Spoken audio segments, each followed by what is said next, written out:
বঙ্গোপসাগরে আজই তৈরি হতে পারে নিম্নচাপ। তারই জেরে ভারী বৃষ্টির পূর্বাভাস একাধিক জেলায়। বৃষ্টির পাশাপাশি থাকবে ঝোড়ো হাওয়ার দাপট। আর দিন কয়েকের মধ্যেই বাংলায় পাকাপাকিভাবে ঢুকে পড়ছে বর্ষা। তার আগে আজ এবং আগামীকাল বুধবার নিম্নচাপের জেরে জেলায় জেলায় বৃষ্টির পূর্বাভাস হাওয়া অফিসের। বৃষ্টির সঙ্গে দোসর হবে ঝোড়ো হাওয়া। সব মিলিয়ে প্রাক বর্ষার ভরপুর আমেজ মিলতে শুরু করেছে রাজ্য জুড়ে। চলতি সপ্তাহে কেমন থাকবে গোটা রাজ্যের আবহাওয়া?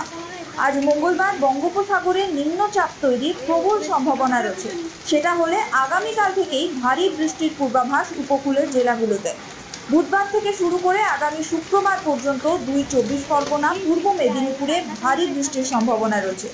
জেলাগুলো ছাড়াও দক্ষিণবঙ্গের অন্যান্য জেলাতেও বিক্ষিপ্ত ভারী বৃষ্টি হতে পারে।